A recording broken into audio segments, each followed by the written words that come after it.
Assalamualaikum warahmatullahi wabarakatuh.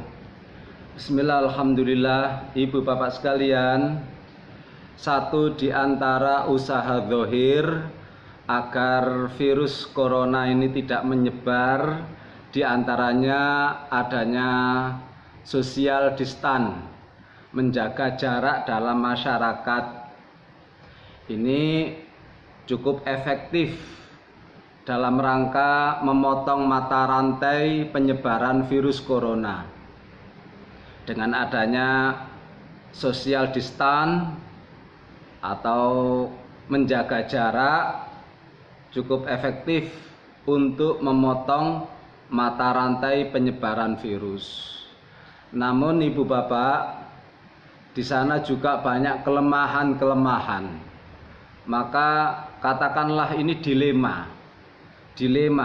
Satu sisi penyebaran virus bisa dilakukan diantaranya melalui social distance, tapi dari social distance itu menimbulkan permasalahan baru.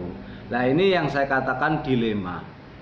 Ibu bapak, tengoklah di masyarakat, ada orang batuk, kita sinis, jangan-jangan dia itu kena virus. Ada orang bersin, kita sinis, jangan-jangan yang bersin tadi kena virus corona. Kita ajak salaman, yang menerima salaman setengah hati, mau menerima gak enak, nolak gak enak. Ini semua kan dampak dari social distance. Kita jenguk nongone rumah sakit, kita takut. Padahal menjenguk rumah keluarga yang sakit adalah perbuatan yang mulia. Bahkan ini sampai ada orang meninggal dunia, masyarakat setempat enggan untuk merawatnya. Jadi ketika sekarang loh ya, hari-hari ini loh ya, ketika ada tetangga atau siapa sajalah yang meninggal, kita ini setengah hati untuk ngerawat yang meninggal.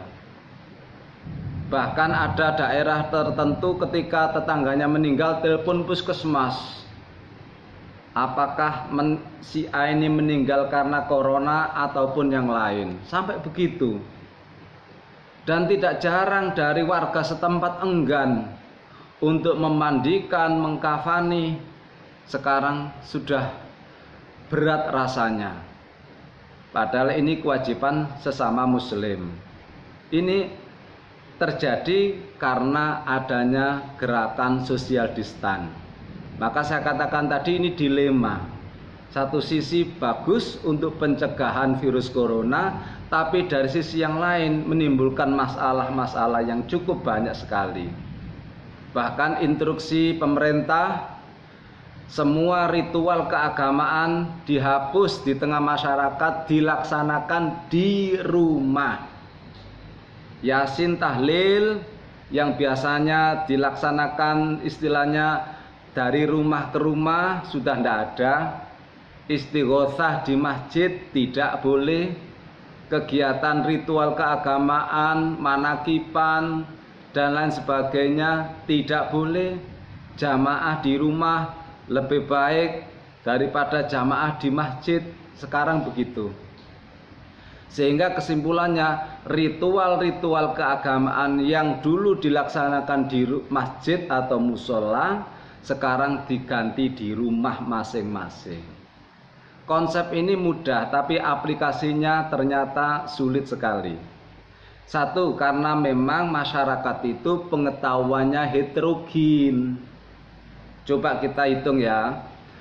Masyarakat itu dalam melaksanakan ritual keagamaan, apa itu yasin, istighosah, tahlilan dilaksanakan di rumah, oke lah. Tetapi sudah efektifkah acara itu bila dilaksanakan di rumah? Mari kita hitung. Di masyarakat ada yang pengen yasin tahlil, istighosah di rumah, tetapi sahibul bait dan keluarganya tidak bisa mimpin istighosah. Ada yang iso mimpin istighosah, yasin tahlil, tapi karena kesibukan akhirnya tidak jadi dilaksanakan di rumah. Ada lagi tidak bisa dan tidak mau melaksanakan. Ada yang bisa memimpin yasin tahlil istighosah dan mau. Berarti kalau dibuat kesimpulan awal, ternyata 4 macam dalam masyarakat. Ada yang mau tapi tidak mampu. Ada yang tidak mampu tapi juga tidak mau. Ada lagi yang mampu dan mau. Ada lagi tidak mampu dan tidak mau. Berarti asumsi kita, pelaksanaan ritual keagamaan di masyarakat hanya 20%, 25% yang efektif. Sementara yang 75% saya katakan tidak efektif. Yang efektif hanya 25%. Yang 75% sekali lagi tidak efektif. 25% saya ulangi, mau, pengen, tapi tidak bisa. Bisa, tapi tidak mau karena kesibukan dan lain sebagainya. Ada yang tidak bisa dan tidak mau. Yang 25% ini bisa dan mau. Hanya 25% bisa dilaksanakan ritual keagamaan di rumah masing-masing.